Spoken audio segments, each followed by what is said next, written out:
Saudara-saudara, baik yang mengikuti acara secara langsung di Zoom ataupun yang mengikuti acara secara langsung di YouTube maupun nanti yang menonton dokumentasi acara, kita bersama-sama akan membahas tentang bagaimana kita masing-masing sebagai anak bisa menjadi lebih baik dibandingkan dengan orang tua kita, terutama kebajikannya. Atau kita sebagai manusia kita bisa menjadi lebih baik dengan bertambahnya umur. Tentu kita tahu bahwa di dalam Dhammapada juga dikatakan bahwa kalau usia kita bertambah, tetapi kita tidak mempunyai penambahan kebijaksanaan, maka dikatakan di dalam Dhammapada, kita ini ibaratnya seperti sapi. Tiap waktu dagingnya bertambah, karena umurnya bertambah, dagingnya bertambah, tetapi kebijaksanaannya tidak bertambah.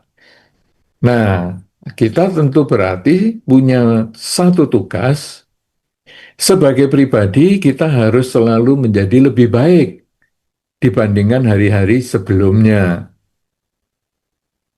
Kemudian kita sebagai anak berusaha harus menjadi lebih baik dibandingkan dengan orang tua kita. Artinya, di dalam kehidupan kita ini memang kita perlu merenungkan bahwa setiap saat kita harus selalu menjadi lebih baik dan lebih baik lagi. Nah, sekarang kualitas apa yang harus kita perbaiki kalau di dalam kehidupan kita supaya kita menjadi lebih baik? Kualitas yang pertama yang kita perlu perbaiki adalah keakuan kita. Karena pada umumnya orang-orang itu selalu berpikir tentang bagaimana saya bisa membahagiakan diri saya. Jadi konsep hidup di dunia ini selalu berpikir tentang saya. Ketika misalnya saya mengatakan makanan ini enak, maka saya mengatakan enak menurut pendapat saya. Tapi dengan kata enak, makanan ini enak, kita sebetulnya agak memaksakan kehendak. Pendapat saya anggap sebagai kebenaran umum. Jadi, saya mengatakan makanan ini tidak enak, berarti untuk kamu ya tidak enak, untuk dia juga tidak enak, untuk semua orang tidak enak. Nah, ini yang mungkin tidak tepat, karena ukurannya adalah diri sendiri.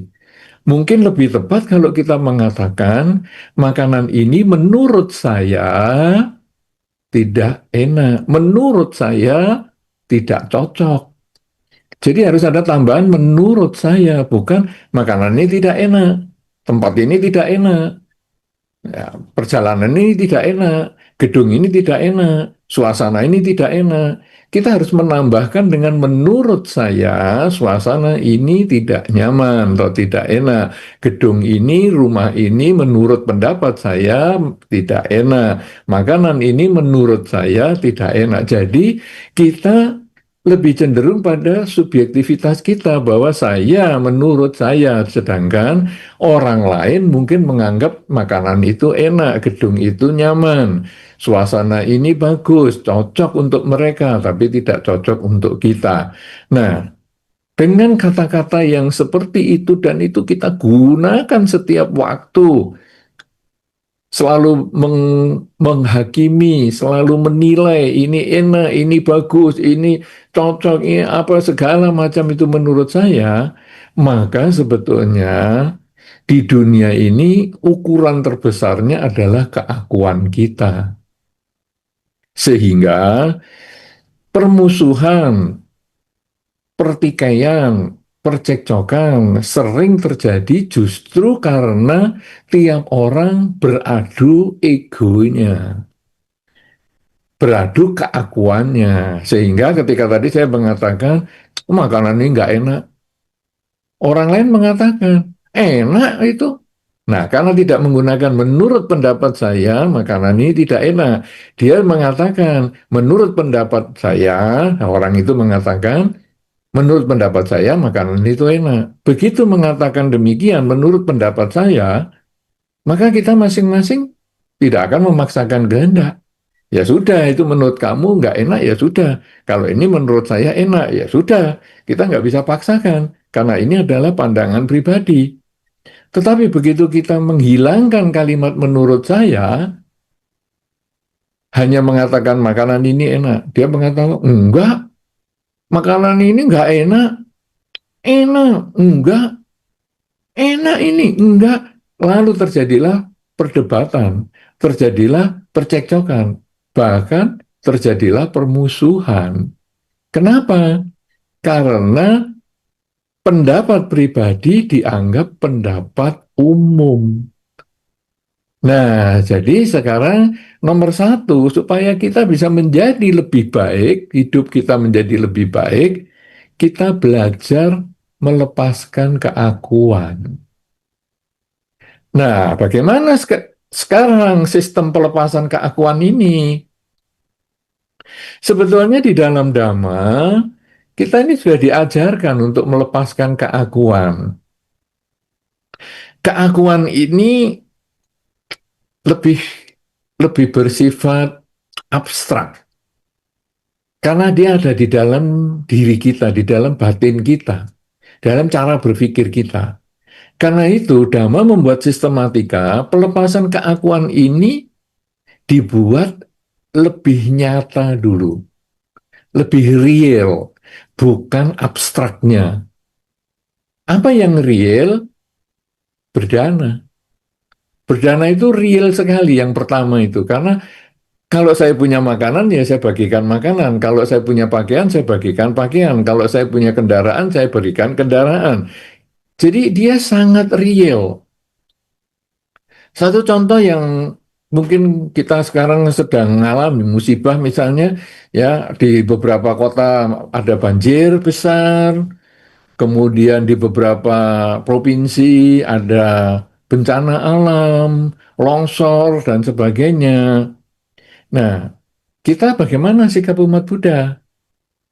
Apakah kita bisa berpikir, ih, kasihan juga ya saudara kita sesama bangsa Indonesia yang mengalami musibah di kota ini kebanjiran, di kota sana, di pulau sana mengalami bencana alam, longsor, dan lain sebagainya.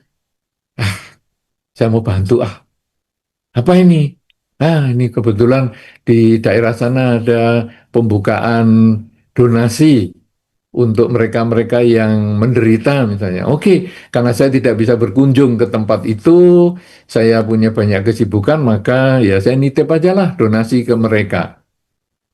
Nah, dengan cara seperti ini, sebetulnya kita diasah untuk melepas keakuan yang bersifat abstrak tadi, tapi diubah dalam bentuk yang fisik. Sehingga, oke, saya mau berdana beras, mungkin ya 100 kilo misalnya. Karena nanti kan bersama-sama dengan yang lain, jadi saya berdana 100 kilo. Saya kemampuan saya berdananya 100 kilo. Saya transfer mungkin, atau saya kirim karena ini kebetulan dekat dengan kota tempat saya tinggal. Banjirnya di situ, oke, saya kirim dengan kendaraan yang saya punya, saya drop ke poskonya untuk dibagikan kepada mereka yang membutuhkan. Nah, kelihatannya dengan kita berdana beras, berdana materi, kirim uang, misalnya ditransfer sesuai dengan rekening yang ada di posko itu misalnya, atau berdana minyak goreng, ataupun berdana apa saja, itu sebetulnya kita belajar melepas keakuan. Kenapa? Karena kita bisa juga tidak peduli dengan mereka. Ah, yang penting bukan saya yang kena. Nah, jadi menurut saya makanan ini enak. Sekarang kita sudah tidak mengatakan menurut saya itu bukan satu problem besar. Jadi nggak usah diurus, bukan. Tapi kita kemudian meletakkan diri kita pada kondisi si korban bencana. Seandainya saya jadi dia, gimana ya?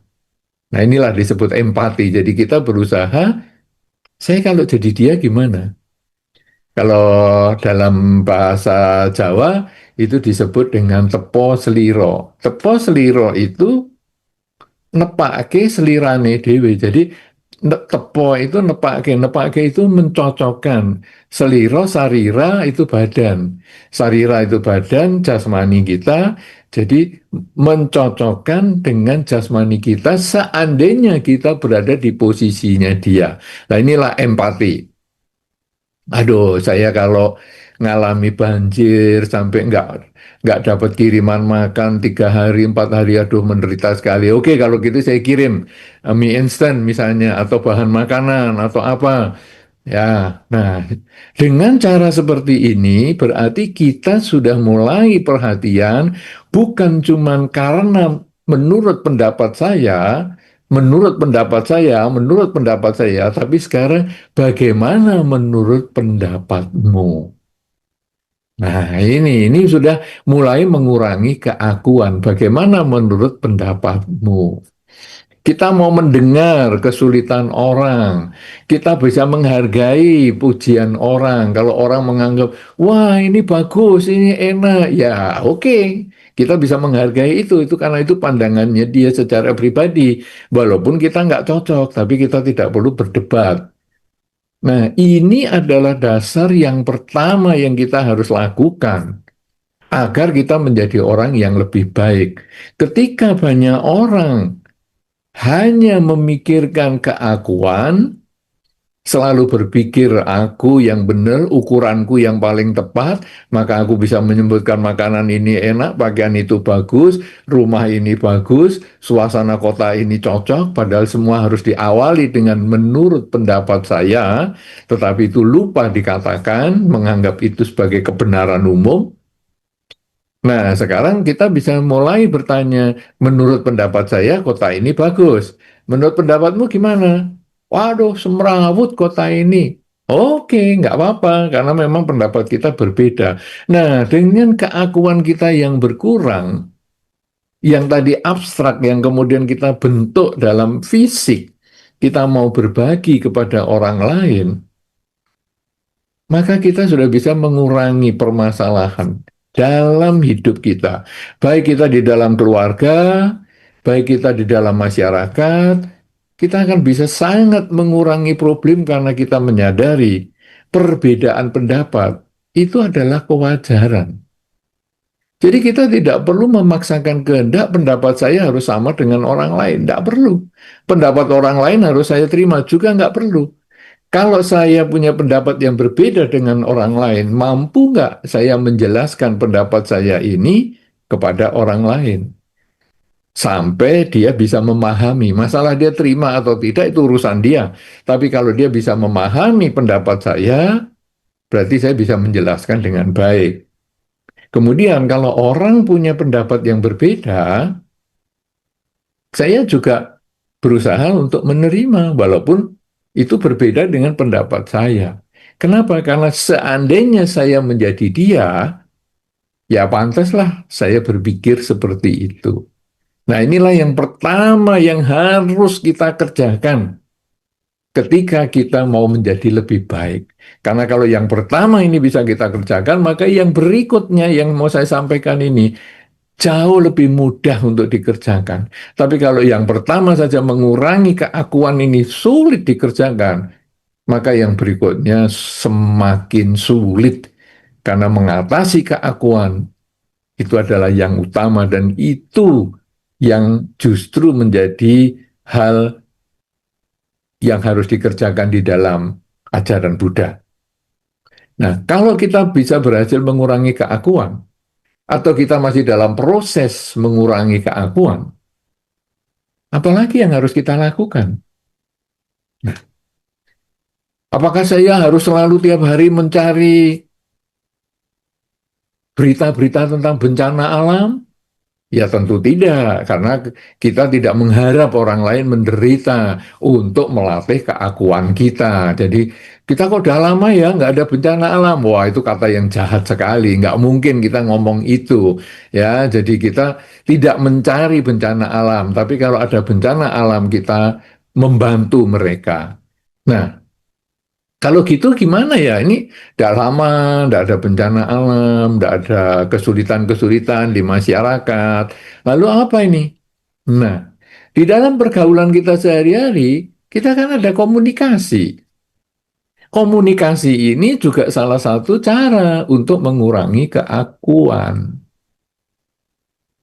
Saudara-saudara, tentu Anda pernah mengalami berbicara dengan orang lain yang suka memotong pembicaraan kita.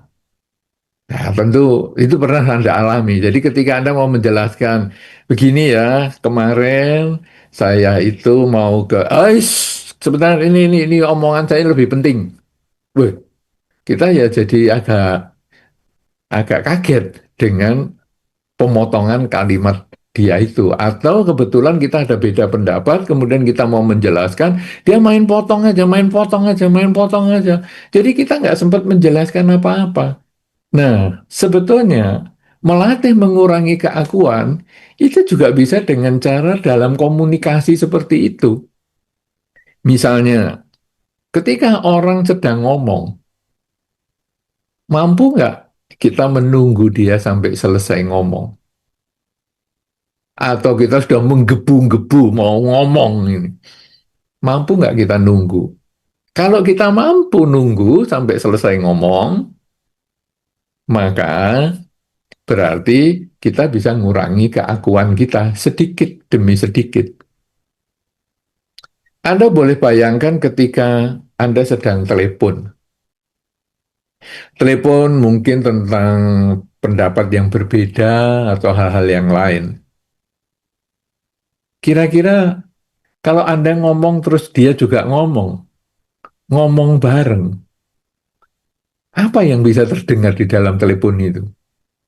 Nggak ada tuh yang bisa didengar. Sama bahkan kita dalam media online Zoom ini aja. Kalau Anda ngomong semua, ngomong bareng, ya nggak bisa didengar juga semua. Makanya ketika tadi Anda masuk di dalam atau bergabung dalam Zoom kita ini, ada penjelasan yang mengatakan bahwa moderator berhak mematikan mic kita masing-masing. Kita sepakat untuk itu. Kenapa? Karena kalau semua membuka mic, terus ngomong, ataupun ada yang mic-nya waktu bergabung itu mic-nya terbuka atau on, kemudian ada keluarganya yang ngomong, atau mungkin anjingnya menggonggong, dan lain sebagainya. Wah, kita juga jadi terganggu semua. Kenapa? Karena bareng-bareng ngomong, bareng-bareng bersuara. Tapi kita harus bergantian. Nah, ini sebetulnya mengajarkan kepada kita untuk mengurangi keakuan. Mampu nggak kita sekarang dalam kehidupan sehari-hari menunggu sampai orang lain itu selesai berbicara? Kita dengarkan baik-baik pembicaraannya, kemudian kalau kita mau menjawab ataupun kita mau menyanggah atau beradu argumentasi, ya tunggulah sampai dia selesai ngomong. Jangan main potong. Karena dengan HP, handphone, kita sudah diajarkan untuk tidak main potong. Dengan media sosial ataupun media komunikasi Zoom seperti ini, kita sudah belajar untuk bersabar untuk tidak ngomong sebelum diizinkan, misalnya raise hand lah atau apa. Nah, jadi dalam kehidupan kita sehari-hari kita juga harus belajar berbicara dengan baik. Tunggu sampai dia selesai, jawab dengan baik, pilihlah kata-kata yang baik, kata-kata yang tidak menyakiti orang, juga kata-kata yang tidak menghakimi orang. Kenapa begitu? Karena menghakimi orang itu berarti masih berbicara tentang ego kita.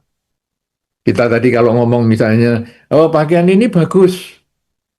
Padahal menurut pendapat saya pakaian ini bagus. Tapi kita ngomong pakaian ini bagus. Orang ngomong, mana pakaian gitu bagus?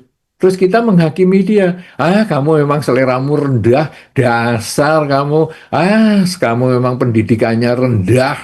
Nah, ini kita menyerang pribadi orang, menghakimi pribadi orang. Padahal kalau kita berada di posisinya dia, mungkin dia akan punya pandangan yang seperti itu adalah masuk akal. Pakaian ini bagus. Enggak, bagusnya nggak bagus. Oh ya, nggak apa-apa. Ya sudah. Nah, itu kita belajar mengurangi keakuan sekaligus berlatih berbicara dengan baik. Jadi ketika ngomong itu ya sopan, oh ya enggak apa-apa, kalau memang menurut kamu enggak baik, ya enggak masalah, karena kita memang punya pandangan yang berbeda. Nah, ini kalau dalam pergaulan kita bisa seperti itu, maka kita ini sudah memperoleh hidup yang lebih baik. Kenapa? Karena kita mengurangi musuh. Dalam beberapa kesempatan kita tahu bahwa musuh itu hanya terjadi kadang-kadang karena kita salah omong. Kalau di dalam media sosial kadang kita salah pencet sehingga orang mengatakan ibu jari atau jempol kita ini lebih cepat daripada otak kita. Bahwa sudah ngetik-ngetik-ngetik langsung di-send baru nyesel. Ya, sudah terlanjur. Nah, kenapa? Karena kita tidak terbiasa untuk berbicara yang baik. Sehingga di media sosial jadi tidak juga berbicara atau menulis yang baik. Nah, kalau kita kemudian kita membiasakan mendengar, rela mendengar, kemudian kita menanggapi dengan baik karena menyadari tiap orang punya pandangan yang berbeda, maka nanti waktu kita menulis di media sosial pun, media komunikasi apapun, kita menjadi lebih hati-hati dan punya pilihan kata yang baik.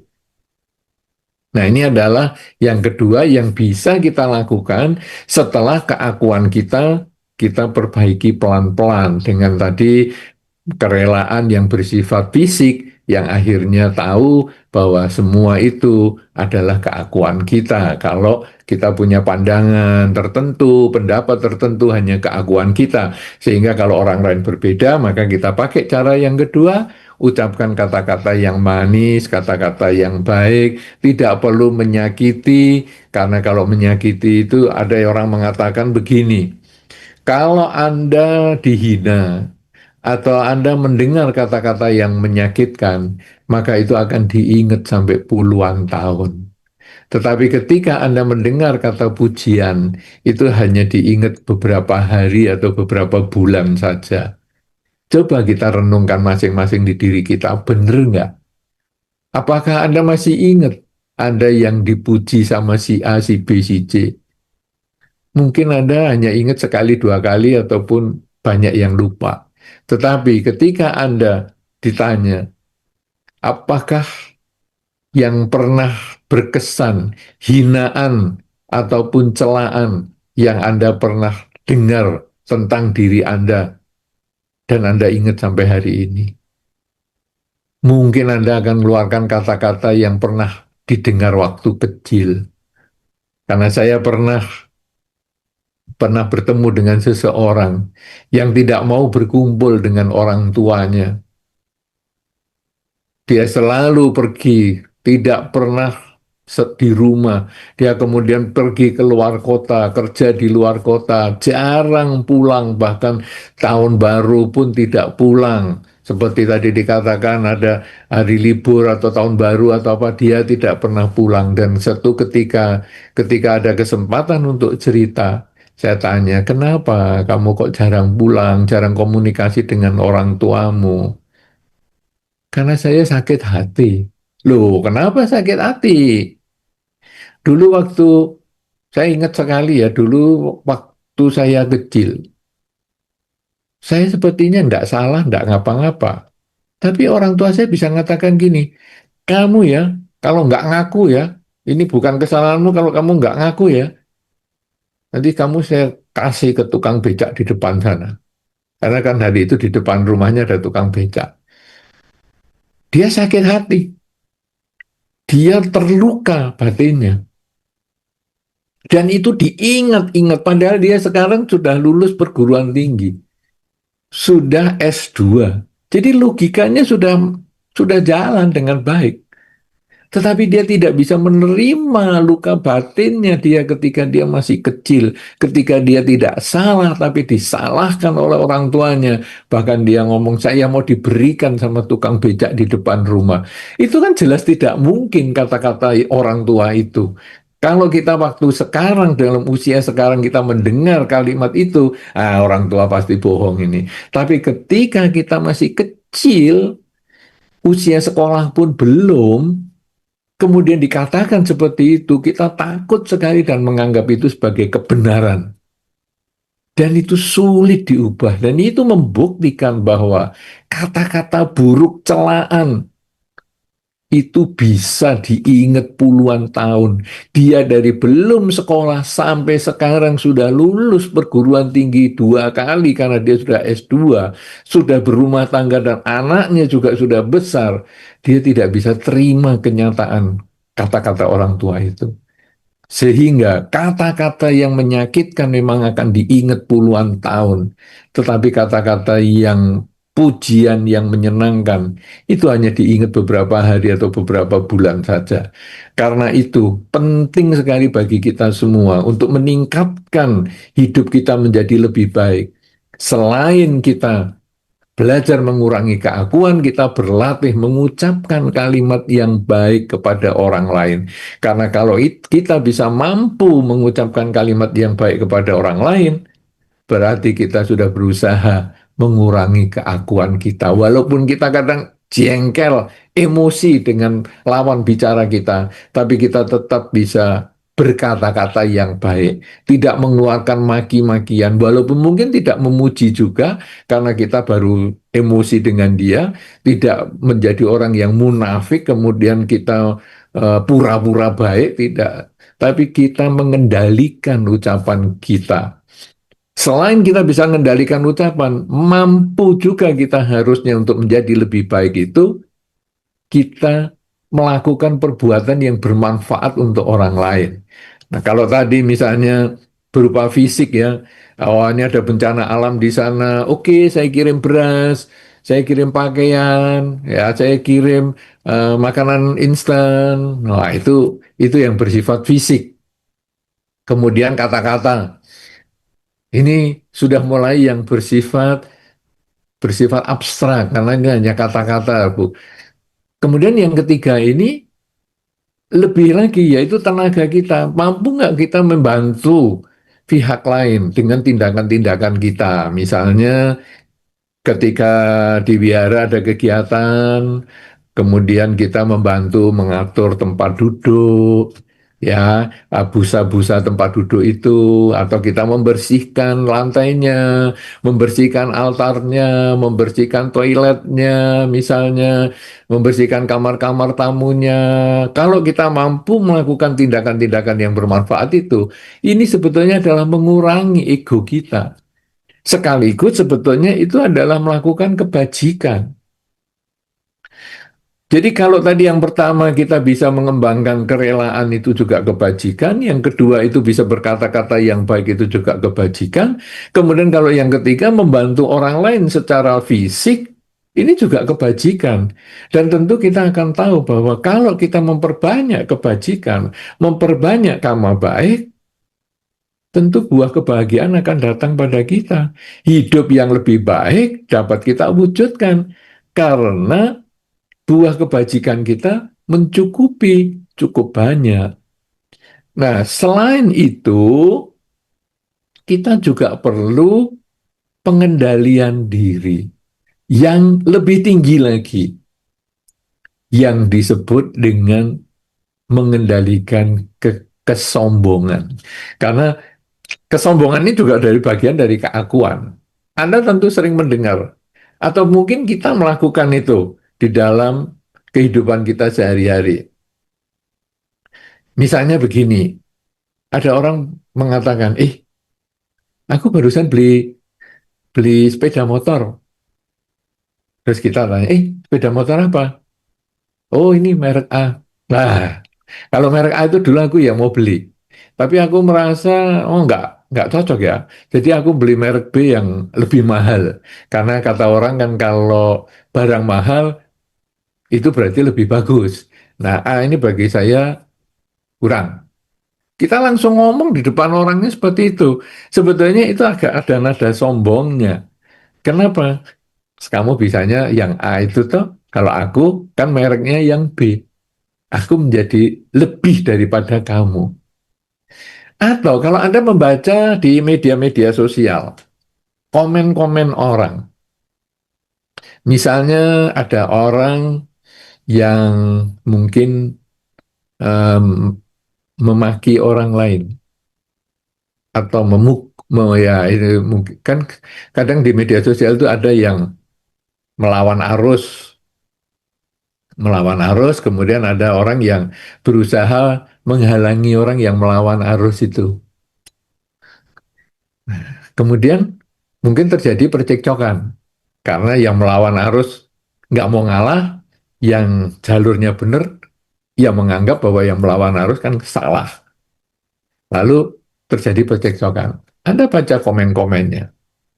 Kadang-kadang komennya itu lebih cenderung meningkatkan diri sendiri dengan mengatakan gini, ah kalau kalau saya sih nggak usah terlalu pengangguran gitulah, biarkan aja orang mau ngelanggar ya biarkan. Mungkin kata-kata itu ada benernya ya, tapi sebetulnya dia menganggap dirinya lebih baik daripada pelaku yang ada di video itu. Kalau saya tidak melakukan itu. Kenapa? Karena saya lebih baik. Bisa nanggep kan ini ya. Kalau Anda mendapat komentar atau membaca komentar-komentar itu akan terjadi pola pikir yang sebetulnya mengatakan bahwa saya sebetulnya lebih baik daripada si pelaku.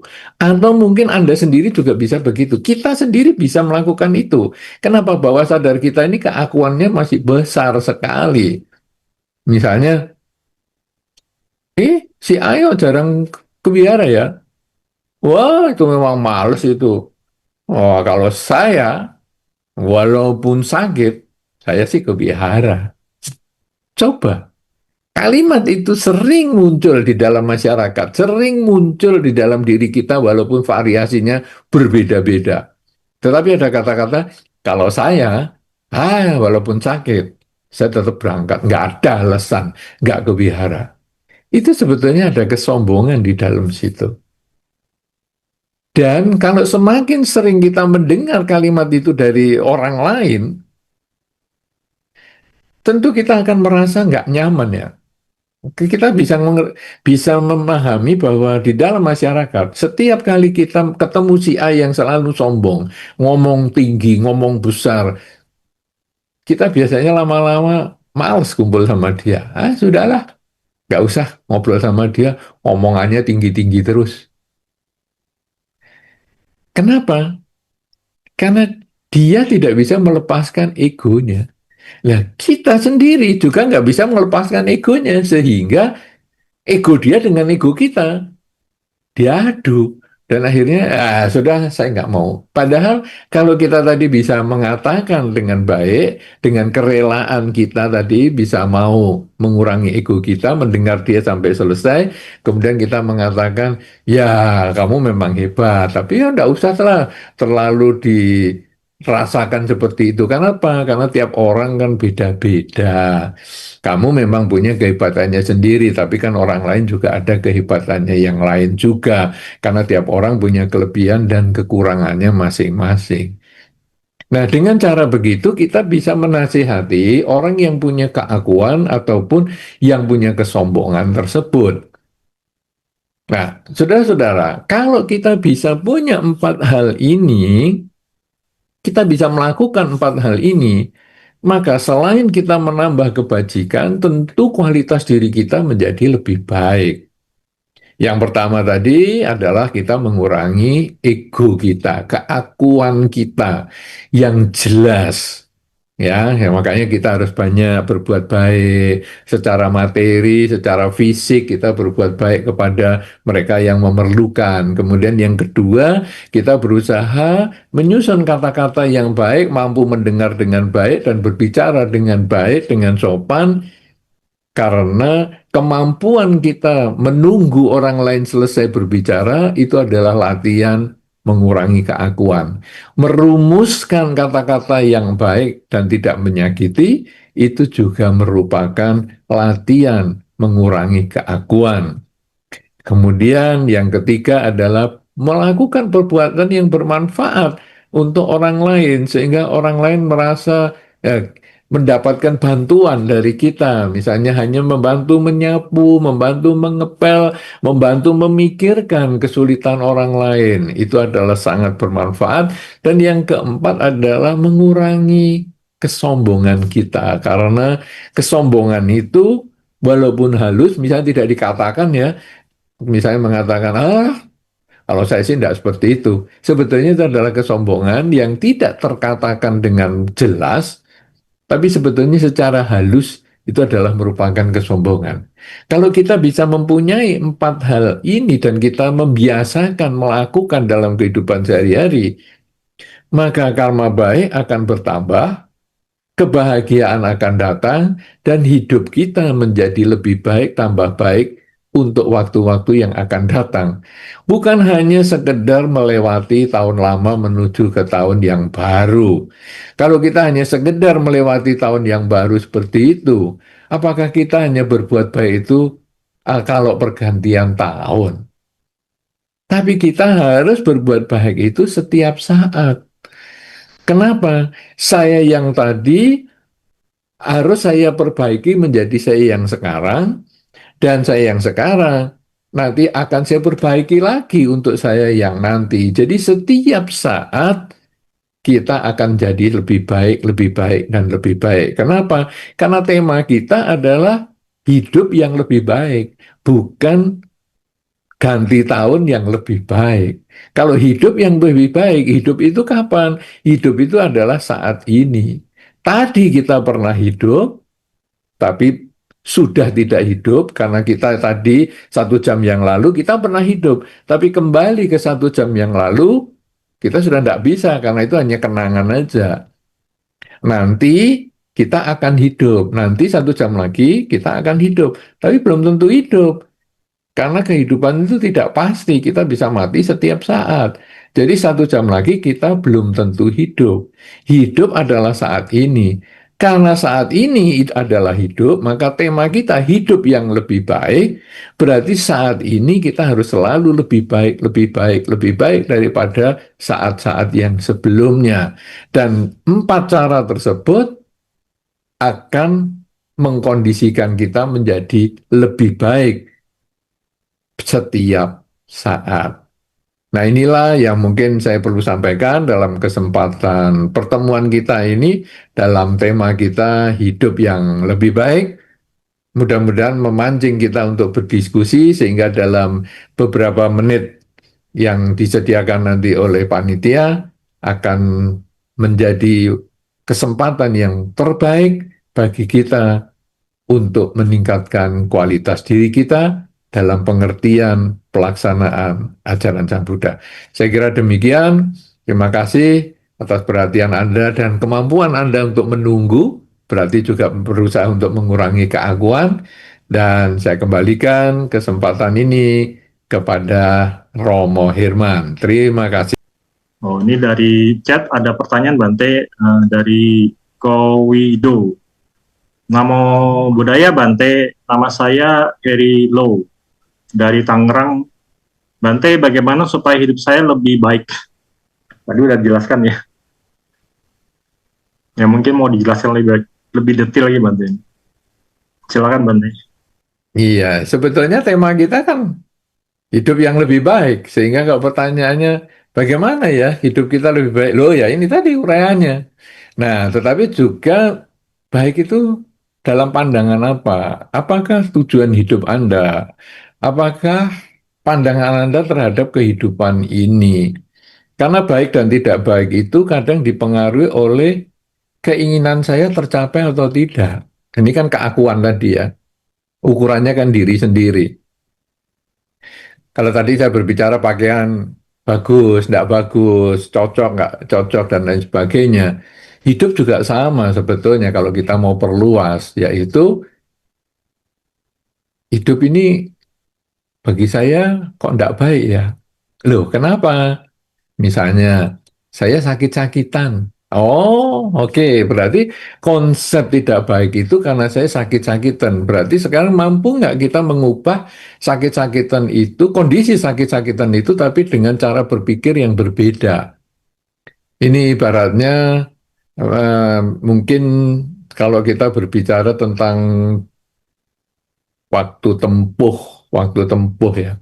Jadi misalnya dari Blitar menuju ke Surabaya, atau Surabaya ke Blitar, katakanlah 4 jam.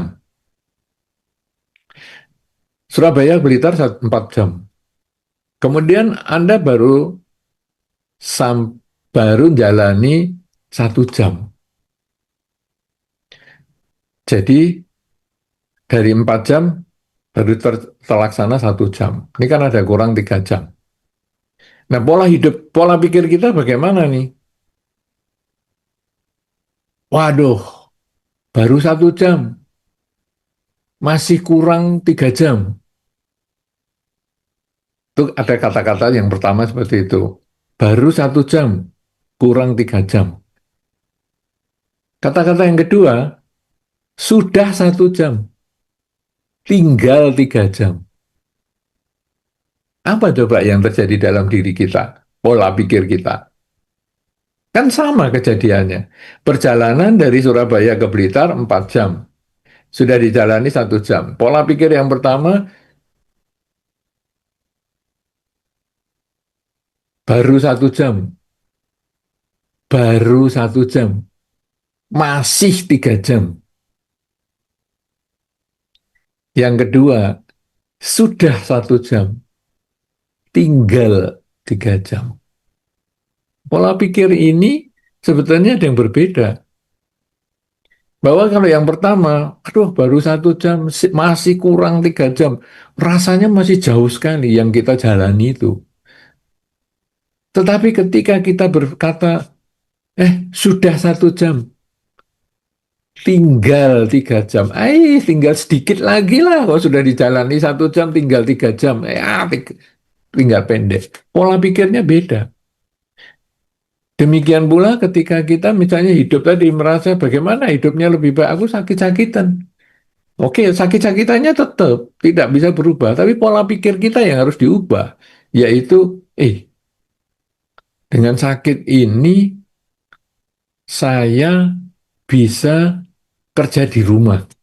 Orang lain kerjanya ke kantor kemana, ya sudah, saya selama ada laptop, ya sudah, walaupun saya berbaring, saya bisa ngetik-ngetik. Oh, masa bisa? Itu Stephen Hawking itu malah nggak bisa ngapa-ngapa, dia tubuhnya lumpuh semua. Tetapi dia masih bisa kreatif, bisa menulis buku, dan lain sebagainya. Kenapa? Karena sudut pandang yang dihadapi terhadap segala fenomena yang dihadapi. Kalau sudut pandangnya positif, dia akan menjadikan hidup ini juga positif. Atau mungkin kalau Anda mengatakan, gimana ya hidup yang lebih baik? Yang Anda harus berpikir, sudah baik begini. Ada kata-kata sudah baik begini. Atau untung sudah seperti ini. Kata untung sudah seperti ini. Jadi gimana nih? Aduh, aku sakit-sakitan. Untung seperti ini sakitnya. Coba kalau yang lain, seperti sakitnya yang lain. Waduh, aku nggak kuat itu. Untung sudah seperti ini. Waduh, aku rugi nih. Kerjaan rugi. Untung cuman rugi segini. Nggak rugi sebesar itu. Aduh, rumah tangga kok jadi nggak karu-karuan gini ya. Untung rumah tanggaku cuman seperti ini masalahnya. Masih bisa diselesaikan dibandingkan dengan keluarga yang lain. Jadi kalau Anda ingin hidup Anda menjadi lebih baik, ya gunakanlah pola pikir untung itu tadi. Supaya benar-benar terjadi keberuntungan dalam diri Anda. Jadi pola pikir, karena perjalanan 1 jam sudah dijalani dari 4 jam, Anda bisa berpikir jauh atau dekat, tergantung pola pikir. Sudah 1 jam, tinggal 3 jam. Wah, menjadi dekat 3 jamnya. Aduh, baru 1 jam, masih kurang 3 jam. Rasanya 3 jamnya jauh banget. Pola pikir. Begitu, mudah-mudahan bisa terjawab yang bertanya. Ya, Silahkan. baik. Baik, terima kasih Bante atas jawabannya. Semoga terjawab ya yang bertanya tadi. Dari YouTube Bante, saya bacakan dari Jenny Pranoto. Izin bertanya Bante, mohon nasihat Bante, bagaimana solusi jika ada pihak yang kita marahin karena pernah melakukan kesalahan beberapa kali dan saya sakit hati tidak bisa memaafkan. Akhirnya dia benci sehingga mau mencelakakan kita. Diri ini sebagai upasika tahu dhamma tentang welas asih dan tentang karma buruk, tapi hati sudah sakit karena menderita akibat kesalahannya berulang-ulang, sehingga welas asih saya tidak muncul. Mohon Bante nasihatnya, nasihat solusinya. Iya, sebetulnya memang kita kadang-kadang yang namanya manusiawi, keakuan masih ada, ya tentu kita mungkin saja tidak suka sama si A, si B, apalagi yang sudah membuat kesalahan berulang-ulang, ya, apalagi kesalahannya mungkin menyakiti sampai dalam sekali dan lain sebagainya, itu wajar, masuk akal kalau mungkin kita sulit melupakan. Tadi saya sudah sampaikan, kata-kata yang menyakitkan, penghina, dan lain sebagainya akan diingat bertahun-tahun. Bahkan tadi anak yang masih belum sekolah yang dikatakan mau diserahkan kasihkan tukang becak di depan rumah saja walaupun itu hanya menakut-nakuti tetapi itu menjadi trauma yang sampai dia sudah S2 pun masih tetap ingat kata-kata itu dan tetap benci dengan orang tuanya. Itu orang tuanya sendiri bisa dibenci seperti itu. Apalagi ini adalah pihak lain yang mungkin tidak berhubungan keluarga mungkin atau apa, atau teman atau apa ya. Itu normal kalau sekarang kita kemudian tidak senang dengan dia. Kita juga tidak perlu menjadi orang yang munafik, kemudian tersenyum dengan dia, wah mau ngomong yang baik-baik sama dia, tidak perlu. Tetapi kita berusaha menyetel dulu pikiran kita ini supaya tenang. Caranya gimana? Tiap kali kita kepikir dia, ucapkan dalam batin kita kalimat, semoga semua makhluk bahagia. Jadi bukan mendoakan dia bahagia, karena mungkin kita masih jengkel. Tapi kita juga tidak mengatakan semoga semua makhluk kecuali dia bahagia, juga enggak. Jadi kita tidak khusus dia bahagia, tidak. Khusus dia, kecuali dia, itu juga tidak. Tapi kita cukup mengucapkan semoga semua makhluk bahagia. Kenapa? Semua makhluk itu kan saya juga makhluk, semoga saya bahagia. Keluarga saya makhluk, semoga keluarga saya bahagia. Lingkungan saya makhluk, semoga lingkungan saya bahagia. Sudah, dengan sering ngomong aja, semoga semua makhluk bahagia. Tapi kan itu omongan di mulut aja, enggak apa-apa. Karena pertama tentu omongan di mulut itu terus hanya seperti pengulangan, pengulangan, pengulangan. Tapi jangan lupa pengulangan-pengulangan yang terus-menerus itu bisa masuk ke bawah sadar. Jadi kita hanya cukup mengucapkan tiap kali emosi, jengkel sekali ya. Semoga semua makhluk bahagia. Semoga semua makhluk bahagia. Semoga semua makhluk bahagia. Mungkin belum bisa memaafkan, tidak apa-apa. Walaupun sebetulnya orang memaafkan itu bukan untuk orang yang salah. Orang memaafkan itu sebetulnya adalah untuk menenangkan dirinya. Ya, karena kita tidak mungkin lupa dengan sakit yang dia sudah timbulkan itu, tidak mungkin lupa. Tapi kita berusaha nerima itu sebagai kenyataan bahwa itu sudah masa lalu. Tadi saya pernah hidup, tapi sudah tidak hidup. Saya dimaki dia 5 tahun yang lalu. Saya masih ingat sekarang, berarti umur saya sudah tambah 5 tahun. Fisik saya sudah sampai sekarang.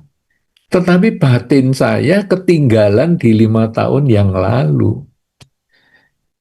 Nah, kalau badan sama batinnya sudah pisah, gimana bisa hidup kita bahagia? Jadi masalahnya memaafkan itu bukan pada si orang yang menjengkelkan itu. Memaafkan itu sebetulnya melepaskan keakuan kita. Karena dia tidak berhak membuat kita menderita. Memaafkan itu sebetulnya menyembuhkan, mengangkat penderitaan kita dari diri kita sendiri.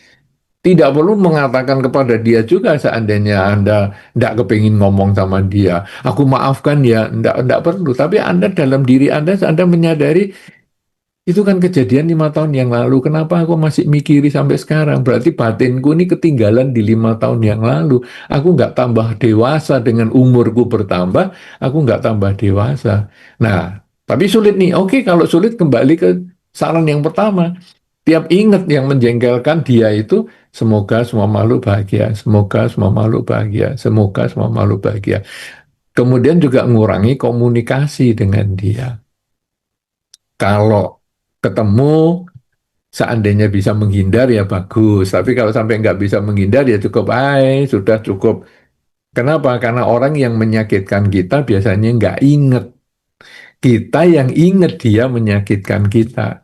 Dan sebetulnya karena kita ingat, setiap kali mengingat itu setiap kali pula kita menusukkan jarum itu ke tubuh kita sendiri, ke pikiran kita sendiri. Jadi sebetulnya misalnya dia menyakiti kita 5 tahun yang lalu, tapi dalam 5 tahun ini setiap saat saya berpikir tentang dia, saya berpikir tentang kata-kata dan kelakuannya dia.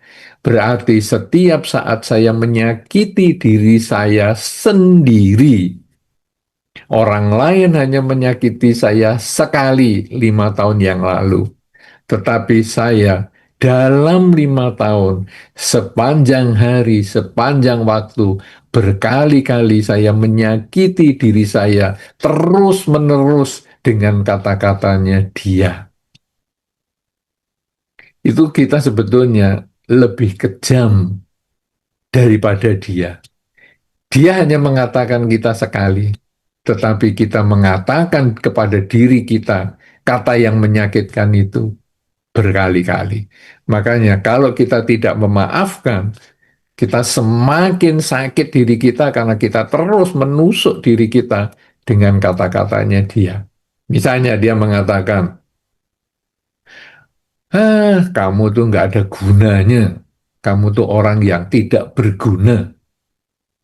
Itu hanya kata-katanya sekali. Itu 5 tahun yang lalu dan mungkin dia sudah lupa. Sama dengan ayah yang tadi mengatakan kepada anaknya, kamu kalau nakal-nakal saya kasihkan sama tukang becak di depan. Itu mungkin dia tidak ingat kata-kata itu, sorenya pun nggak ingat. Tetapi anak itu ingat sampai dia tua, sampai dewasa, sampai dia punya anak lagi. Nah, demikian pula orang yang mengatakan kamu itu nggak berguna. Itu mungkin sorenya sudah nggak ingat. Kalau Anda ngomong lagi, kamu dulu pernah mengatakan gitu, hah? Kapan? Nggak ingat saya. Nah, tapi kita sejak dikatakan itu sampai 5 tahun kemudian misalnya, selalu ingat, dia mengatakan aku nggak berguna. Jelek. Kalau itu ada pisaunya, itu kita nusuk diri kita sendiri. Jelek. Setiap kali ingat aku nggak suka sama dia. Dia mengatakan sama aku nggak berguna. Jelek. Aku nggak berguna. Jelek. Aku nggak berguna. Jelek, jelek, jelek, jelek, jelek, jelek terus. Lebih luar biasa lagi, kita menceritakan masalah itu kepada orang lain dengan mengatakan, aku benci sekali sama si A. Kenapa? Dia itu loh, bisa-bisanya ngomong, aku nggak berguna. Jelek. Jadi kita malah nyuruh orang lain mengatakan kepada kita, aku nggak berguna. Jelek. Nah orang itu kemudian tanya, oh ya, kamu dikatakan nggak berguna? Iya, aku dikatakan nggak berguna. Jelek, jelek, jelek. Ngeri sekali. Orang lain hanya sekali, kita berkali-kali, berkali-kali, berkali-kali kita sangat menjahati diri kita sendiri. Tapi begitu kita mampu melepaskan, ya sudahlah. memang kamu dulu seperti itu, mungkin saya dulu juga punya kesalahan apapun juga, sudahlah pokoknya saya hanya mengucapkan semoga semua makhluk bahagia, semoga semua makhluk bahagia, semoga semua makhluk bahagia. Lama-lama berproses, berproses, berproses, akhirnya kita menjadi lebih tenang. Dan kalaupun ketemu sama dia, kita pun batinnya tetap tenang.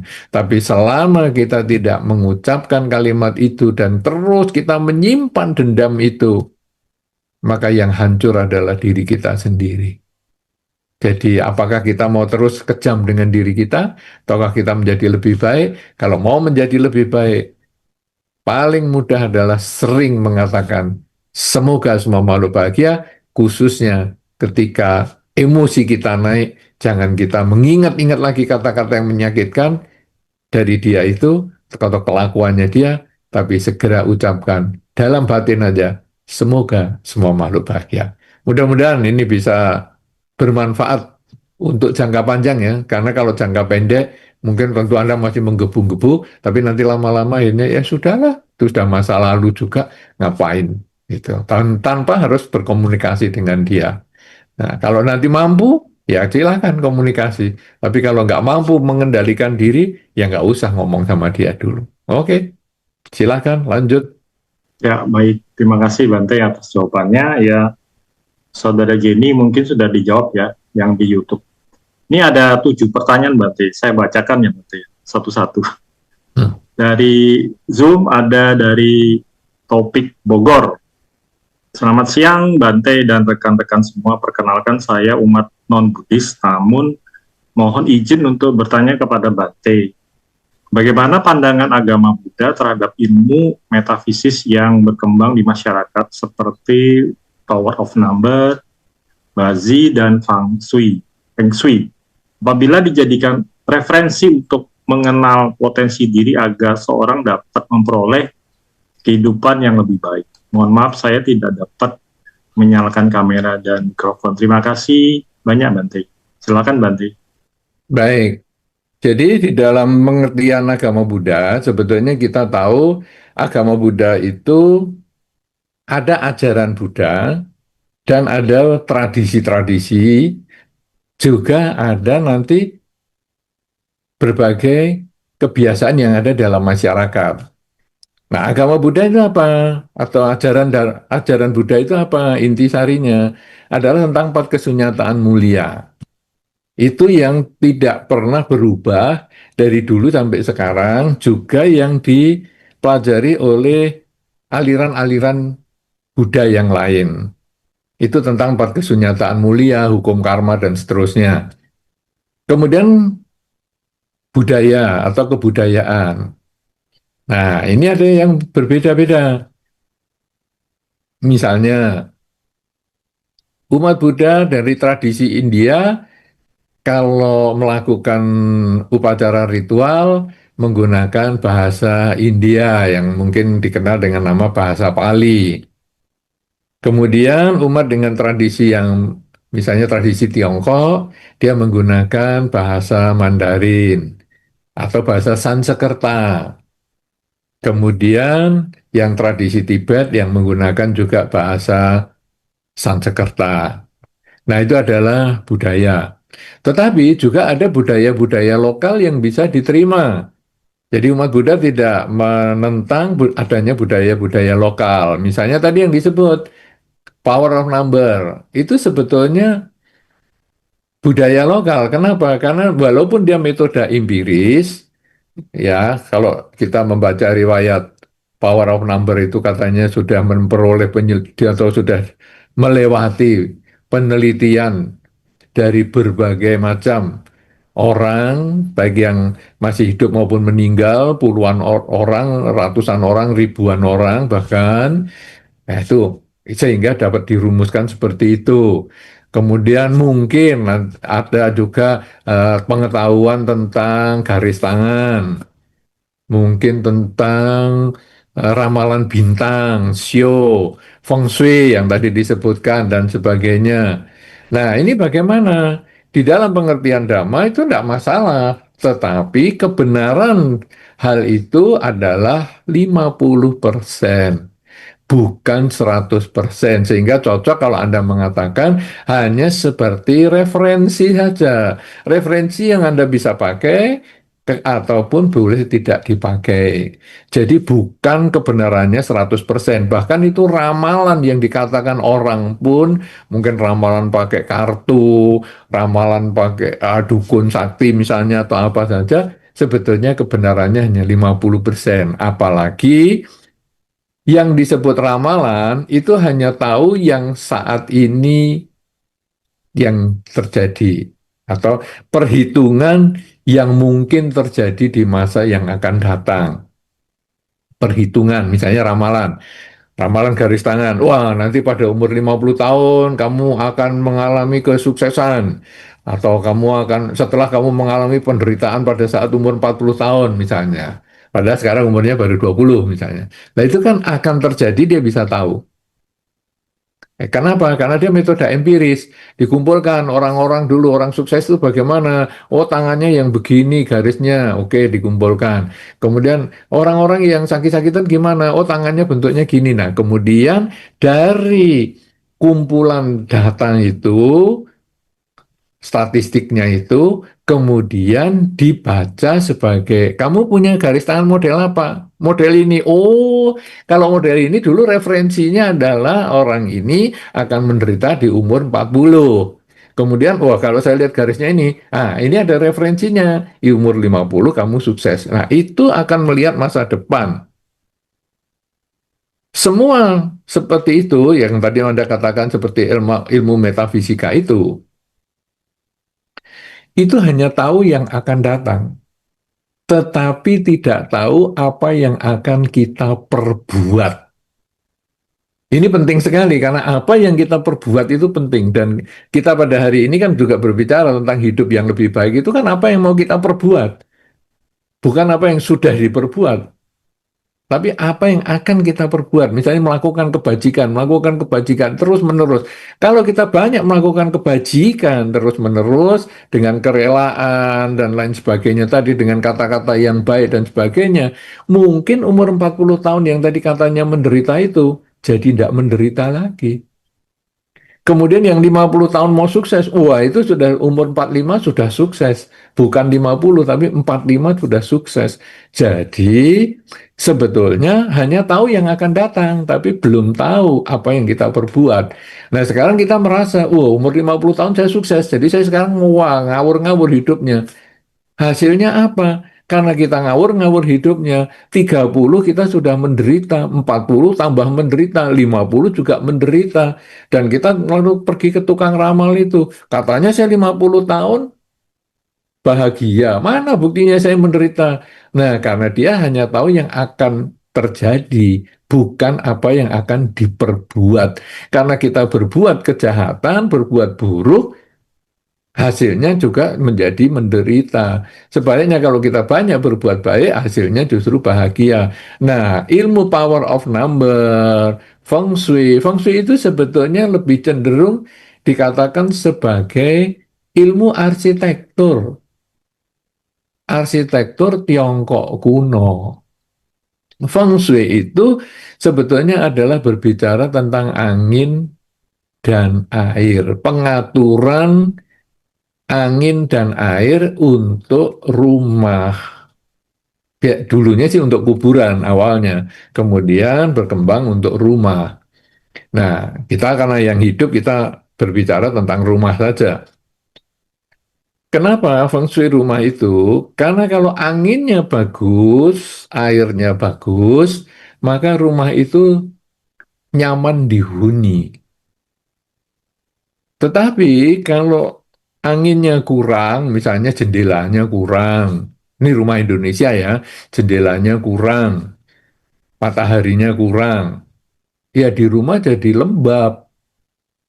Nah, ini karena di Indonesia. Tetapi di negara-negara yang dingin, ya mungkin jendelanya dikurangi supaya anginnya jangan terlalu banyak masuk. Karena kalau banyak masuk kedinginan, ya gampang sakit. Jadi Feng Shui itu sebetulnya adalah ilmu arsitektur Tiongkok kuno. Dan kalau di Indonesia, sebetulnya budaya-budaya lokal, ya itu ada Feng Shui-nya sendiri. Anda tentu melihat bangunan. Kalau tadi tinggalnya di Jawa Barat misalnya, bangunan rumah tradisional di Jawa Barat berbeda dengan bangunan rumah tradisional di Jawa Tengah, juga di Jawa Timur, juga di luar Jawa. Berbeda. Kenapa? Karena setiap daerah pada zaman dulu penduduk lokalnya itu mempunyai feng shui-nya sendiri-sendiri. Di beberapa rumah yang banyak binatang buasnya, di luar pulau, rumahnya itu panggung supaya binatang buas tidak masuk ke rumah. Nah, kalau di Jawa karena tidak banyak binatang buas, maka rumahnya tidak banyak yang rumah panggung. Rumah panggung artinya bawahnya kosong, atasnya baru ada rumahnya. Nah, semacam itu. Jadi, feng shui itu bukan mistis. Feng shui itu adalah ilmu arsitektur Tiongkok kuno. Sehingga di beberapa sekolah arsitek di Tiongkok hari ini, feng shui itu diajarkan. Karena memang ada ilmiahnya. Nah, PON itu sebetulnya metode empiris. Dia berdasarkan statistik. Nah, jadi ada ceritanya juga. Nah, cuman nilainya semua itu adalah 50% saja. Jadi cocok sebagai referensi untuk hidup lebih baik, tapi bukan kamus yang satu-satunya untuk menjadi lebih baik. Itu hanya semacam petunjuk tambahan untuk menjadi lebih baik. Karena mau lebih baik, tentu harus menambah kebajikan semaksimal mungkin dengan pikiran yang baik, ucapan baik, dan perilaku yang baik. Begitu, mudah-mudahan sesuai dengan yang diharapkan. Terima kasih. Silakan, Romo Hirman. Dari Medan, bagaimana cara efektif di dalam Dhamma untuk menemukan potensi dan bakat dalam diri seseorang agar mempunyai self confidence yang lebih baik? Ya, silakan Bante. Ya, gimana ya kita menemukan potensi diri kita untuk jadi lebih baik? Nah, di dalam Dhamma ini kita punya yang disebut dengan jalan mulia berunsur 8, unsur yang keenam, yaitu daya upaya yang benar. Daya upaya yang benar itu berbicara tentang kelebihan kita tingkatkan, kekurangan kita perbaiki. Kelebihan orang tiru, kekurangan orang hindari. Yang ditiru adalah kelebihannya ya, bukan orangnya. Ya, jadi kalau kelebihan orang lain, kita tiru kelebihannya. Kekurangan orang lain, kekurangannya itu yang kita hindari, bukan orangnya yang kita hindari. Ini supaya kita mengerti itu. Nah, ini di dalam jalan mulia berunsur 8, ini unsur yang keenam, daya upaya yang benar. Maksudnya gimana sekarang? Wah, ini kalau saya mau mencari potensi diri kan susah. Kelebihan saya apa? Memang tidak gampang. Kita tahu kelebihan kita sendiri kadang nggak gampang. Makanya ada tes bakat. Jadi beberapa orang sekarang suka tes bakat. Beberapa ibu-ibu juga membuat tes bakat untuk anak-anaknya. Itu ada lembaganya sendiri. Tes bakat itu macam-macam tes bakatnya. Tetapi kalau mau sederhana, sebetulnya Anda tinggal tanya kepada orang lain yang dekat dengan Anda. Sahabat dekat Anda, pasangan hidup Anda, orang tua Anda, teman-teman Anda yang sayang kepada Anda boleh tanya kepada dia. Pertanyaannya sederhana dengan mengatakan begini, ngapa sih kamu kok mau sama saya, dekat sama saya itu ngapain? Kalau punya pasangan hidup juga begitu, ngapa sih kamu mau sama saya? Ya, kenapa kamu kok mau bersahabat sama saya itu ngapain? Nah, karena kita bertanya kepada orang yang dekat sama kita, biasanya dikasih jawaban yang positif. Wih, kamu ini orangnya baik sekali. Saya dalam hidup ini ya, ketemu temen yang rela berkorban, mau mendengarkan kesulitan orang, ya cuman kamu ini. Oh, itu kelebihan kita. Itu yang kita tingkatkan. Itu kan tadi kalau dalam Dhamma yang unsur ke-6 dari jalan mulia berunsur 8 itu, kelebihan kan tingkatkan. Oke, catat satu. Mau berkorban, mau mendengarkan kesulitan orang. Ditanya lagi sama yang lain-lain lagi. Kenapa? Wih, kamu itu ya, kalau janjian tepat waktu. Wih, oke, tepat waktu, catat. Jadi kita banyak nih nanti teman-teman kita yang dekat pasangan hidup, anak, dan lain sebagainya, tanya-tanya semua, dapat yang positif. Itu kita kembangkan. Nah, yang negatif gimana? Nah, ini juga sulit. Kadang nyari kejelekannya sendiri itu sulit. Kadang-kadang orang lebih cenderung nyari kebaikannya sendiri itu yang bisa. Gimana kebaikan sendiri? Wah, saya ini baik banget, saya gini, gini, gini. Lebih gampang. Tapi begitu, apa kejelekanmu? Udah ada aku tuh. Aku tuh kejelekanku adalah sulit mencari kejelekanku. Jadi kejelekanku hanya satu, yaitu sulit ditemukan kejelekanku. Ya, itu sih namanya memuji diri. Nah, kalau mau tahu kejelekan kita, tanyalah musuh kita. Lu gimana tanya musuh? Sudah musuh tanya. Nah ini tadi kan ada juga tuh. Saya sulit memaafkan. Masa saya tanya sama dia? Nggak mungkin. Betul nggak mungkin. Karena kita tanya sama orang yang nggak suka pun kita tanya. Orang Indonesia apalagi. Kalau ditanya, coba kamu sebutkan kejelekanku. Nggak akan ngomong. Ya, coba kita semua coba ditanya. Kalau kamu coba ngomong langsung kejelekannya, aku apa? Oh, nggak ada, kamu bagus bagus. Kenapa? Ya karena kita budayanya memang nggak bisa ngomong jeleknya orang di depan langsung. Jadi gimana? Lewat orang lain. Nah, karena kita ada budaya gosip. Jadi kita lewat orang lain. Coba kamu tanya sama si A. Nah, tadi yang bertanya tentang orang yang menjengkelkan itu juga boleh Anda tanya juga ke orang lain. Kenapa sih dia kok nggak suka sama aku? Nah, dari orang ketiga itu nanti keluarlah kata-kata jeleknya. Ngapa sih kamu kok nggak suka sama dia? Kan dia baik. Baik apa? Orang kayak gitu kok baik. Orang menjengkelkan orang. Ya keluar dia kata-katanya. Nah, terus kita tanya, tadi ngomong apa? Dia tentang saya ngomong apa? Oh, kamu tuh kejelekannya ini. Oke, kita perbaiki. Kita tanya lagi, coba kamu sekarang tanya sama itu. Itu juga nggak suka loh sama aku. Tiap kali aku datang ke grupnya gitu, dia langsung pergi. Coba tanya, kenapa? Harus dia tanya. Kenapa sih kamu kalau si A itu datang kok kamu langsung pergi? Wah, apa si A sombong. Begitu datang langsung ngomong, aku barusan beli mobil, aku barusan beli ini. Nggak suka aku sama orang kayak gitu. Oke, nah kita catat. Nah, karena budaya yang gosip itu, jadi kita ya manfaatkan untuk menanyakan kejelekan kita. Nah, kita sudah ketemu sekarang. Nilai baik kita tingkatkan. Nilai buruk kita perbaiki. Supaya jangan sampai menjadi racun bagi hidup kita. Kemudian kita lihat kebaikannya orang. Mudah juga kita lihat kebaikannya orang. Kemudian kita ikuti kebaikan orang yang kita nggak punya ya. Jadi misalnya, wah dia ini baik sekali loh. Kenapa? Dia kalau kadang-kadang urusan wihara, urusan apa, waduh aku kalah nih. Kalau dia bener-bener tulus kalau bantu untuk di wihara dan lain-lain.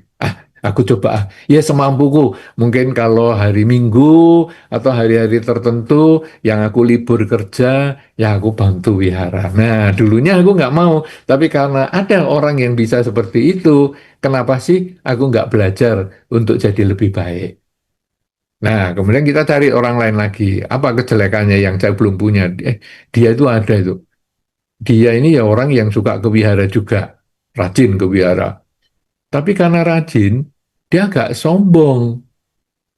Jadi kalau ketemu orang kan biasanya di wihara kan kalau ketemu orang beranjali dengan tangan di depan dada begini, selamat pagi, selamat siang dan lain-lain.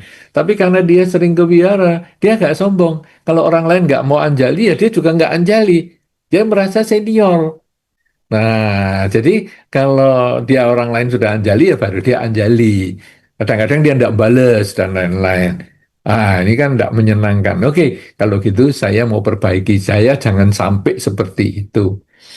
Nah, jadi kalau kita melihat keburukan orang, kemudian kita berusaha jangan sampai keburukan orang itu akan terjadi pada diri kita. Kenapa? Karena dia bisa begitu, aku pun bisa berpotensi seperti itu. Karena sesama manusia, aku berpotensi juga. Jadi aku hindari. Nah, dengan cara seperti ini, kalau kita melihat unsur keenam atau jalan mulia berunsur delapan unsur yang keenam ini, maka yang ada adalah kemajuan. Tiap hari, tiap saat hidup kita bisa menjadi lebih baik. Karena kelebihan kita tingkatkan, kelebihan yang belum punya kita berusaha tiru, kekurangan yang sudah kita miliki kita perbaiki, kekurangan yang belum ada di diri kita yang berpotensi muncul kita hindari.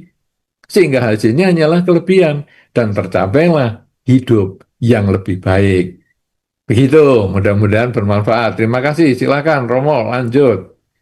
Dari YouTube, dari Fiona Palembang, Bante, bagaimana mengambil keputusan dengan lebih baik atau bijaksana, karena tidak mudah semua keputusan baik untuk orang lain. Terima kasih, Bante. Silakan, Bante. Iya, bagaimana ya keputusan baik dan bijaksana? Nah, satu hal yang kita harus ketahui bahwa setiap kali kita membuat keputusan, itu adalah keputusan terbaik yang saat ini saya mampu lakukan. Jika terbukti pada beberapa waktu kemudian keputusan itu keliru, jangan pernah menyesali karena itu tidak bisa dihakimi dari pengetahuan kita saat ini. Contoh yang paling sederhana, saat saya sedang menggerakkan tangan saya, kemudian mengenai orang di sebelah saya, karena kita kebetulan ceritanya mantap. Kadang-kadang kan kita kan dengar ya kalau ada orang telepon. Orang telepon bukan video call. Itu kenapa harus tangannya juga main gini-gini? Jadi ya, ini gini-gini loh. Kenapa? Orangnya aja nggak lihat kita. Ngapain dia main tangan? Nah, ini kadang saya juga perhatikan orang ini aneh ya. Orang kalau telepon kan harusnya cukup ngomong. Tapi kenapa tangannya main ke sana ke sini? Seolah-olah orangnya di depannya. Nah, jadi tangannya ketika main-main gini, misalnya nih kita duduk di dalam ruang tunggu, mungkin di bandara atau apa, tangannya ini ngapa itu? Kena pipinya orang, plak. Nah, ini adalah kesalahan. Kemudian kita nyesel, aduh, tahu gitu tanganku tadi tidak goyang-goyang begini, nggak bisa. Pengetahuan saya pada saat saya melakukan itu, ya itulah yang terbaik saat itu. Ketika terjadi kesalahan, saya hanya belajar di masa depan, saya tidak mengulang lagi kesalahan yang sama. Tetapi kesalahan yang sudah terjadi, saya tidak bisa menyesali. Kenapa? Karena itu adalah yang terbaik pada saat diputuskan. Nah, sekarang Anda membuat satu keputusan tertentu, ingin bijaksana dan ingin membahagiakan semua orang. Itu cara yang paling bagus. Tetapi jangan dikira Anda punya kemampuan sebesar itu. Kenapa semua orang berpikir tentang diri sendiri? Jadi menurut pendapat saya baik, menurut pendapat orang lain belum tentu baik. Nah, jadi kita buatlah keputusan semaksimal mungkin yang bisa memberikan kebaikan dan kebahagiaan semaksimal mungkin. Tapi tidak bisa untuk semua orang. Karena contoh yang paling gampang, kadang ada orang datang ke rumah kita, kemudian kita tanya, sudah makan belum? Itu pertanyaan yang sederhana. Bagi orang tertentu, sudah makan belum? Oh, sudah dong, aku kesini kan sudah makan, siap beres. Oke, itu pertanyaan pertama beres. Sudah makan belum? Belum, justru aku kesini mau makan, kan di sini makanannya enak-enak. Oke, ayo makan bareng. Tapi yang ketiga ada juga, sudah makan belum? Dikiranya kalau nggak ke sini nggak bisa makan ya saya. Biasa orang suka menghina. Oh, wah. Bisa juga. Jadi tiap orang punya sikap yang berbeda menghadapi pertanyaan yang sama. Jadi ketika Anda membuat satu keputusan, Buatlah keputusan itu dengan berbagai pertimbangan dan Anda merasa sudah oke, jalani. Ketika ada orang yang merasa tidak oke, ya Anda maklumi saja dengan mengatakan, ya maaf, saya tidak bisa memberikan kepuasan untuk semua orang karena tiap orang punya cara berpikir yang berbeda. Cuman inilah yang terbaik yang bisa saya lakukan. Seandainya nanti memang keputusan ini tidak bisa diterima atau Anda tidak bisa terima, saya akan pertimbangkan untuk saya buat untuk keputusan-keputusan yang berikut.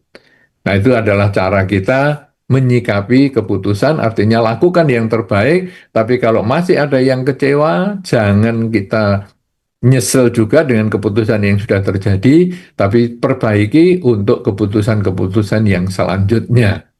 Ya, berikutnya. Ya, baik. Terima kasih Bante. Berikutnya dari Saudara Lia, bagaimana cara mengatasi keraguan-raguan? Contohnya kita yakin sudah kunci pintu, saat sudah jauh kita ragu sudah kunci atau belum. Ya, yang mana kita kembali lagi untuk mengecek dan memang ini sudah terkunci gitu, Pak. Mengatasi keraguan, Bante. Ragu itu karena kita kurang data. Jadi data kita tidak lengkap. Misalnya, saya mau berangkat kerja.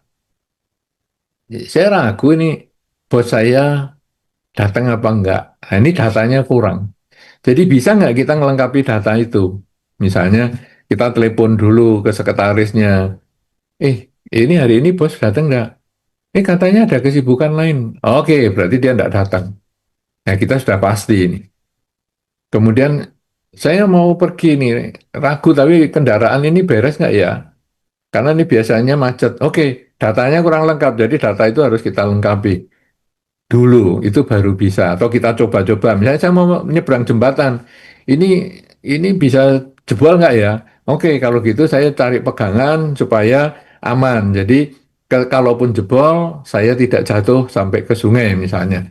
Jadi keraguan itu benar, keraguan itu juga bagus karena bisa meningkatkan kewaspadaan kita. Nah, kemudian kalau cerita tentang mengunci pintu, kok saya ragu ya sudah dikunci atau tidak? Berarti data penguncian pintu itu lemah. Lah bagaimana datanya diperkuat adalah dengan mengembangkan kesadaran. Saat saya ini sedang apa? Saat ini saya sedang jalan, saat ini saya sedang mengunci pintu, saat ini saya sedang mematikan kompor, saat ini saya mematikan listrik, mematikan air. Dengan data yang penuh kesadaran itu pada waktu saya mau melakukan sesuatu, mau berbaring atau mau pergi atau mau apa, saya sudah yakin, data saya sudah lengkap bahwa saya sudah mengunci pintu dan mematikan kompor, listrik maupun air. Jadi ragu adalah karena datanya tidak lengkap. Karena itu lengkapi dulu datanya sebelum melakukan sesuatu. Jadi baik kendaraan, menyeberang jalan, ragu ini nanti kalau ada mobil bagaimana, dan lain sebagainya. Ya, dan di dalam Dhamma juga ada keraguan itu, kalau kita ragu pada sesuatu, kadang-kadang kita boleh juga tidak melakukan. Karena ragu itu kalau dilakukan, karena datanya masih kurang, bisa menimbulkan kekecewaan. Ya, jadi ini yang bisa saya sampaikan, keraguan dalam mengunci pintu karena data untuk kerjaan itu tidak dilengkapi, yaitu apa? Kesadaran saat sedang melakukan sesuatu. Karena itu kita sering bertanya pada diri sendiri, saat ini saya sedang apa? Sedang membaca, sedang menulis, sedang berbicara, sedang bekerja, sedang mengunci pintu, dan lain sebagainya. Oke, lanjut. Baik, Bante, lanjut. Ini ada pertanyaan dari Zoom, bagaimana mengajak orang lain untuk berbuat baik? Padahal orang lain itu mengatakan, ngapain berbuat baik gitu, Bante? Mengajak orang lain berbuat baik itu adalah baik. Ya, nah, bahkan di dalam Dhamma disampaikan, apakah yang disebut orang baik? Orang baik itu adalah orang yang dapat mengajak orang lain juga berbuat baik. Tetapi tentu tidak mudah. Makanya salah satu cara untuk mengajak orang lain berbuat baik adalah kita berbuat baik dulu. Sebelum kita mengajak orang, kita harus membiasakan diri kita berbuat baik sehingga kita bisa menjadi contoh untuk orang lain. Sambil kita berbicara juga tentang manfaat berbuat baik. Karena kebajikan itu akan membuahkan kebahagiaan kembali pada diri kita. Tapi kalau orang itu belum bisa mau berbuat baik, ya kita hanya memberi contoh dulu, tidak perlu memaksakan kehendak. Atau kita mengkondisikan supaya dia bisa berbuat baik. Misalnya, tolong ya ini saya hari ini ada kesibukan, boleh nggak? Misalnya saya dibantu untuk ngantar ini ke panti asuhan sana. Ya, semacam itu, sehingga dia terkondisi untuk berbuat baik. Tetapi kalau dia belum mau berbuat baik, ya kita nggak bisa maksa. Kita hanya bisa mengkondisikan dan memberi contoh orang untuk berbuat baik. Selanjutnya, Baik, Bante dari YouTube, saudari Liani, Bante mohon nasihat untuk orang yang down dan bertanya, kenapa harus hidup? Apa artinya hidup tidak takut masa depan? Silakan Bante. iya, sekarang orang yang down, kenapa harus hidup dan sebagainya itu tidak punya masa depan itu karena dia belum merumuskan tujuan hidup. Jadi, kita sekarang misalnya keluar kota, misalnya tinggal di Surabaya, lalu keluar dari rumah tapi nggak punya tujuan. Ya akhirnya muter sana, muter sini yang nggak jelas dan akhirnya kita bosen dan balik lagi. Tapi kalau kita keluar rumah dari Surabaya dan kita punya tujuan mau ke Semarang misalnya, walaupun jauh, walaupun banyak halangan, walaupun mungkin keterbatasan kendaraan dan sebagainya, kita akan jalan. Kenapa? Karena ada tujuan. Nah, orang yang down, orang yang tidak punya semangat hidup dan lain sebagainya itu kadang karena dia tujuan hidupnya belum dirumuskan. Karena itu, sarankan dia, kamu ini tujuan hidupnya apa? Di dalam hidup ini ada tujuan jangka pendek dan jangka panjang. Misalnya tujuan jangka pendek apa? Mungkin kepandirian ekonomi misalnya. Nah, kalau sudah punya kemandirian ekonomi gimana? Ya banyak berbuat baik karena orang lain juga ingin kemandirian ekonomi. Jadi kita berbuat baik semaksimal mungkin kepada orang lain. Kalau di dalam Dhamma dikatakan hidup di dunia bahagia, mati masuk surga, dan juga bisa mencapai nibbana. Artinya apa ini? Hidup di dunia bahagia, kecukupan ekonominya, punya kemandirian ekonomi. Kemandirian ekonomi tidak dinilai dari jumlah, tapi dari cara dia menyikapi milik yang dia ada. Jadi itu kemandirian ekonomi, bukan nilainya harus sekian miliar, tidak. Tapi kemandirian ekonomi. Jadi dia melihat saya sudah bisa bertahan hidup dengan cara ini, bisa nyekolahkan anak dan membahagiakan keluarga dan sebagainya. Nilainya bebas.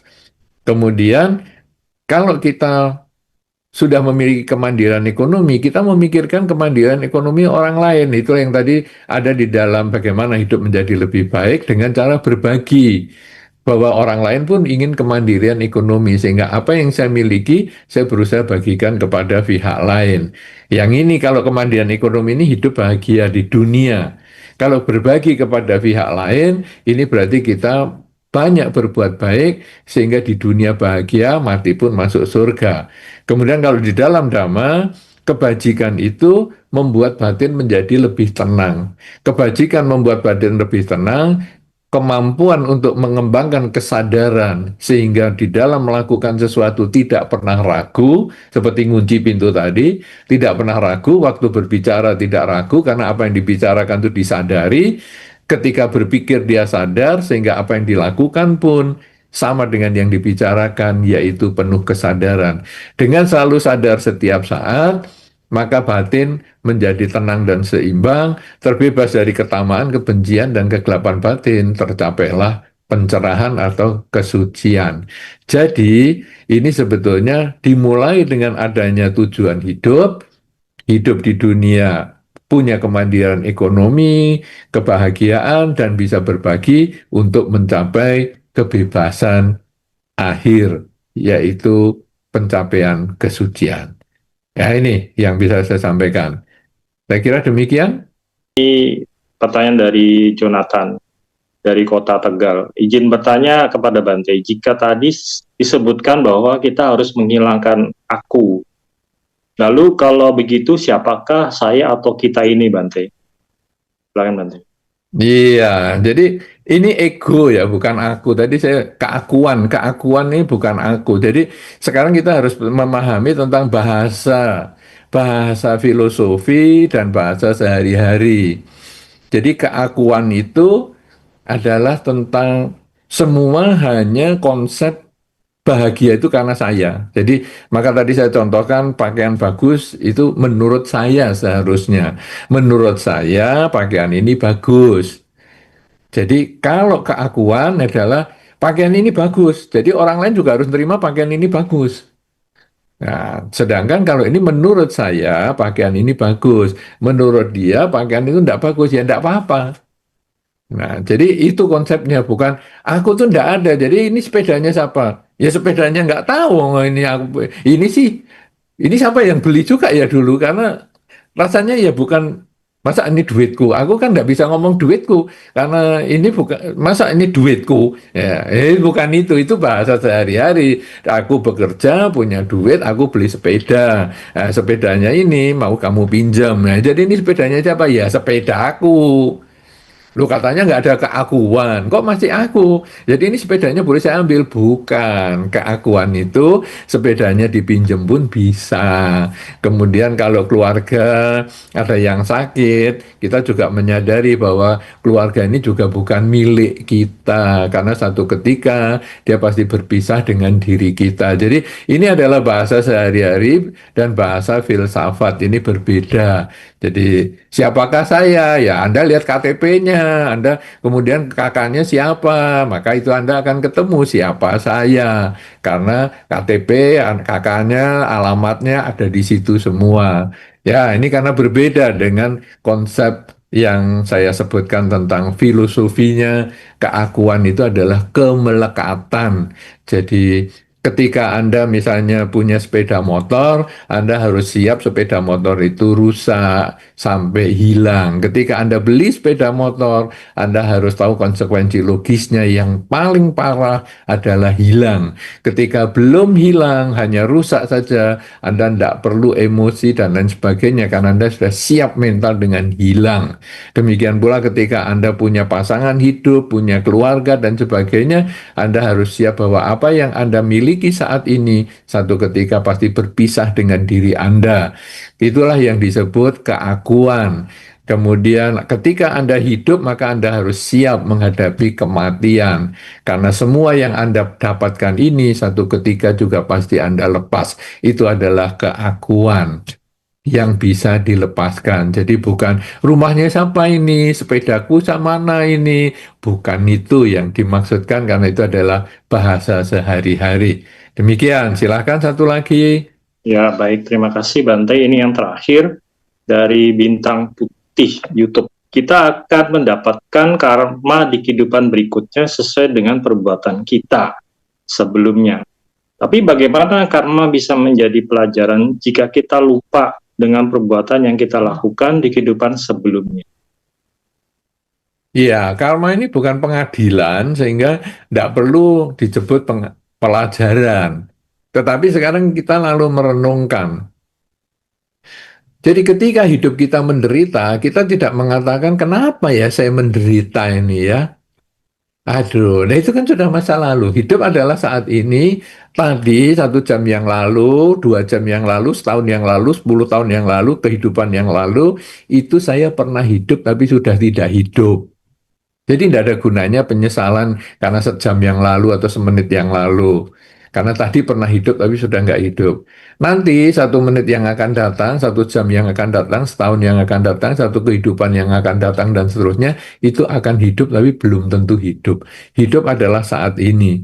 Ketika Anda mengalami kesulitan, seperti tadi yang mungkin ada yang mengalami kesulitan tanya tentang gimana hidup bahagia, hidup yang lebih baik misalnya, karena dia mengalami kesulitan yang tadi saya jelasin, itu sebetulnya kita bukan menyesali, aduh karma apa yang membuat saya susah, bukan.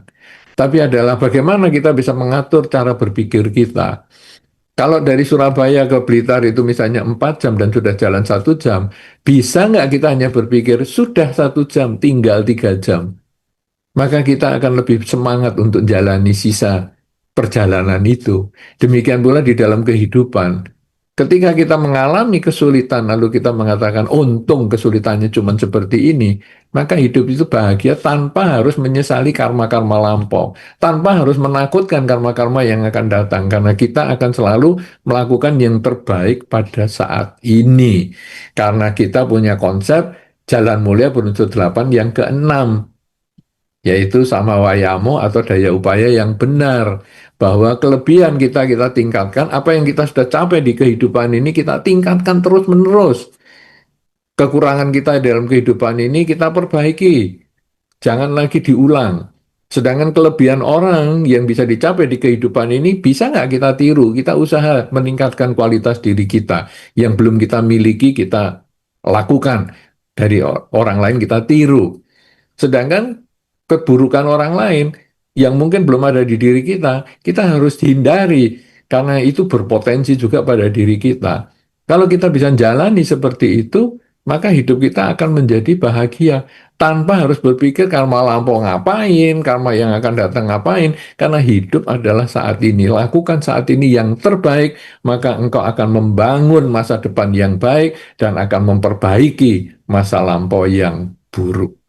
Demikian yang bisa saya sampaikan. Terima kasih atas semua pertanyaan dan partisipasi Anda yang luar biasa banget, yang mengkondisikan kita bisa berdiskusi dhamma pada kesempatan ini dengan baik. Dan terima kasih juga kepada panitia yang luar biasa yang sudah menyediakan tema yang baik, yaitu hidup yang lebih baik. Dan moderator juga luar biasa, Saudara Hirman yang bagus, atau Romo Hirman yang luar biasa, dan MC kita Ibu Seni.